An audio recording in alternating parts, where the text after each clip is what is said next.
کعب بن مالک کہتے ہیں، خود یہ ان کی حدیث ہے بڑی لمبی چوڑی، میں مختصر کر کے آپ کے سامنے رکھوں گا، بہت طویل حدیث ہے، طویل حدیثوں میں سے صحیح حدیثوں میں سے یہ لمبی حدیث ہے۔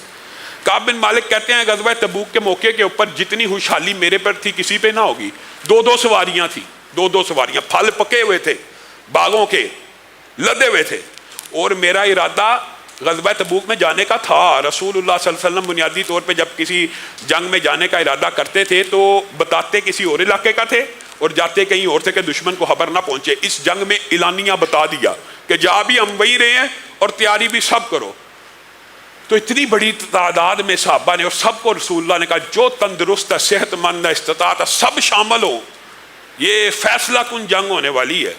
تو اتنے بڑے بڑے رجسٹر تھے، اتنے صحابہ تعداد میں تھے۔ میں کہا رسول اللہ صلی اللہ علیہ وسلم کو میرا کیا پتہ لگنا ہے، میں رسول اللہ جب کوچ کر جائیں گے چند دن کے بعد اپنے گھوڑے دوڑاؤں گا، یہ پھل پک گئے ہیں، یہ فصلیں پک گئی ہیں، مال و دولت ہی انسان کو کئی مرتبہ فتنے کا شکار کر دیتا ہے، یہ ذرا میں جس کو ہم پنجابی میں کہے واڈیاں ہو رہی ہیں، یہ ذرا کام سے فارغ ہو جاؤں، پھر میں مسجد کی طرف ذرا دھیان کر لوں گا، پھر میں ذرا جہاد کی طرف دھیان کر لوں گا۔ جو چیز جب فرض ہو اسی وقت ادا کرنی چاہیے، یہ نہیں ہوتا کہ ایک فرض کو اس کے موقع اور محل سے تبدیل کر دیا جائے کسی دوسری وجہ سے۔ خیر انہوں نے کہا کہ میں بعد میں شامل ہو جاؤں گا، بعد میں ہو جاؤں گا۔ قافلہ کوچ کر گیا اور کوچ کرتا گیا، یہاں تک کہ میں سوچتا رہا آج جاتا ہوں، کل جاتا ہوں، کل جاتا ہوں، یہاں تک کہ پتہ چلا جنگ بھی ہوگی، فتح بھی ہوگی، اور رسول اللہ صلی اللہ علیہ وسلم نے وہاں پہ میرا پوچھا بھی ہے کعب بن مالک کہاں ہیں؟ تو لوگوں نے کہا وہ ذرا مال دولت کی فراوانی نے اس کو گمراہ کر دیا۔ تو معاذ بن جبل نے ان کی حمایت بھی کی تھی کہ ہم نے ان میں کوئی عیب نہیں دیکھا۔ بہرحال اب قافلہ واپس آنا شروع ہو گیا اور میرے دل میں وہم وسوسے کہ میں رسول اللہ کو کیا جواب دوں گا اگر انہوں نے مجھ کو بلا کے پوچھ لیا۔ میرے دل میں وسوسے آ رہے ہیں اور میں دیکھ رہا ہوں کہ مدینہ کے اندر صرف منافق، بے ایمان، لاغر، مریض لوگ ہی رہ گئے ہیں، اور میں شرمندگی محسوس کر رہا ہوں، میں نے کتنا بڑا گناہ کر دیا، جنگ سے پیچھے رہ گیا، جہاد سے پیچھے رہ گیا، یعنی میدان جنگ سے پشت پھیر دی، اور میں ان کو دیکھتا تو اپنے اوپر اور شرمندہ ہوتا گیا۔ اب شرمندگی کے احساسات اور جذبات بڑھتے چلے جا رہے ہیں اور رسول اللہ صلی اللہ علیہ وسلم قریب آ چکے ہیں۔ اب وہ جو منافق ہیں، جو غلط لوگ ہیں، مریض ہیں وغیرہ، اپنا اپنا رسول اللہ کے پاس ادھر جا کے پیش کر رہے ہیں اور جھوٹ بول رہے ہیں۔ میں اس وجہ سے نہیں تھا گیا، رسول اللہ ہاتھ اٹھاتے ہیں اللہ اس کو معاف کر دے، یہ اس وجہ سے نہیں تھا گیا، پھر آتے ہیں معاف کر دے، وہ آتے جا رہے ہیں جھوٹ بول بول کے نجات پائی جا رہے ہیں۔ میں بھی رسول اللہ کی بارگاہ میں پیش ہو گیا اور رسول اللہ نے پوچھا ہاں جی کعب صاحب آپ کیوں نہیں تھے گئے؟ کعب بن مالک کہنے لگے اللہ کے رسول سچی بات بتاتا ہوں، مال و دولت کی فراوانی تھی، باغ پک چکے تھے، سستی کے علاوہ کوئی عذر نہیں ہے، سستی کے علاوہ کوئی عذر نہیں ہے۔ رسول اللہ صلی اللہ علیہ وسلم نے ان کا معاملہ معلق کر دیا اور لوگوں نے کہا کعب تو بے وقوف ہو گیا، یہ جو جھوٹ بول بول کے رسول اللہ کی بارگاہ میں پیش ہوئے ہیں ان کے لیے رسول اللہ نے مغفرت کی دعا کر دی، تو سچ بول کے اپنے آپ کو پھنسا رہا ہے۔ کہا میرا دل چاہا کہ میں دوبارہ جاؤں اور کوئی عذر بیان کر دوں۔ پھر مجھے ساتھیوں نے بتایا دو اور کے ساتھ بھی یہ معاملہ ہوا ہے، جو بدری صحابی ہیں حلال بن امیہ ان کے ساتھ بھی یہ معاملہ ہو گیا، اور مرارہ بن ربیع کے ساتھ بھی یہ معاملہ ہوا ہے، انہوں نے بھی رسول اللہ کے سامنے آ کے سچ بول دیا ہے کہ سستی تھی، مال و دولت کی فراوانی تھی، سستی کی وجہ سے رہ گئے ہیں اور کوئی عذر نہیں۔ تو ان تینوں کا معاملہ رسول اللہ نے پینڈنگ کر دیا، معلق کر دیا۔ اب یہ اپنی قصے اور کفیات بیان کرتے ہیں، یہ بڑا رونے والا واقعہ۔ کعب بن مالک کہتے ہیں میں رسول اللہ صلی اللہ علیہ وسلم کے سامنے آتا تھا جان بوجھ کے کہ مجھے سلام ہی کر دیں، کبھی میں ادھر سے چہرہ دکھا رہا ہوں، کبھی میں ادھر سے چہرہ دکھا رہا ہوں، رسول اللہ صلی اللہ علیہ وسلم بے اعتنائی کر رہے ہیں، بے توجہی کر رہے ہیں۔ وہ جس لیڈر پہ جان نشاور کرنے والے جن کو دیکھ دیکھ کے جیتے تھے وہ منہ پھیرتے تھے، ان کے کلیجے چیرے جاتے تھے، کعب بن مالک رونا شروع ہو جاتے تھے، پریشان ہو گئے، بے چین ہو گئے، ابو قتادہ کے گھر چلے گئے، چچا داد کے گھر، او خدا کے لیے تو میری گواہی دے دے، میں مومن نہیں ہوں، میں ایمان والا نہیں ہوں، میرے پہ زمین تنگ کر دی گئی ہے، میرے سے بول چال بند کر دیا۔ رسول اللہ صلی اللہ علیہ وسلم نے ان تینوں سے بات چیت سے بھی منع کر دیا تھا کہ یہ مومن ہو کے، صحابہ ہو کے، اتنے جلیل القدر ہو کے انہوں نے اتنی سستی کا مظاہرہ کیا ہے، ان کے ساتھ بائیکاٹ کرو۔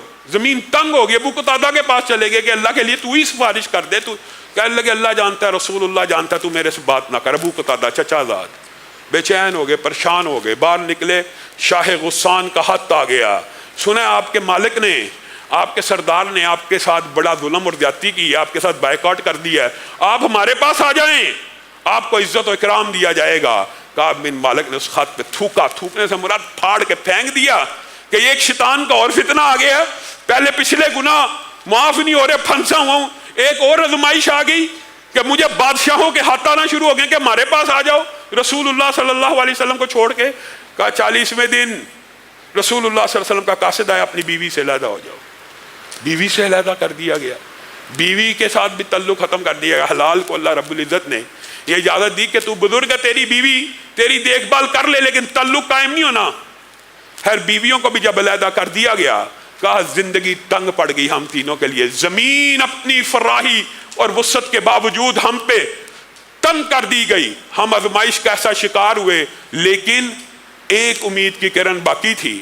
جب ساتھیوں سے، صحابہ سے، ابو قتادہ سے، رسول اللہ صلی اللہ علیہ وسلم کی بے اتنائی سے مایوس ہو کے میں اپنے گھر میں آیا تو میں نے کہا اب ایک ذات ہی رہ گئی ہے کہ جس کے سامنے ہاتھ پہ لانے سے اللہ رب العزت ہماری مدد بھی نازل کر سکتا ہے، ہماری توبہ کو بھی قبول کر سکتا ہے، رسول اللہ کے دل میں نرمی بھی پیدا کر سکتا ہے، میرے ساتھیوں کے دل میں نرمی بھی پیدا کر سکتا ہے۔ پھر اللہ رب العزت کی بارگاہ میں یہ تینوں زار و قدار روتے رہے 10 دن زار و قطار روتے رہے، اللہ سے معافی مانگتے رہے، ہم سے بہت بڑا جرم ہو گیا، آج کے بعد یہ جرم نہیں کیا جائے گا۔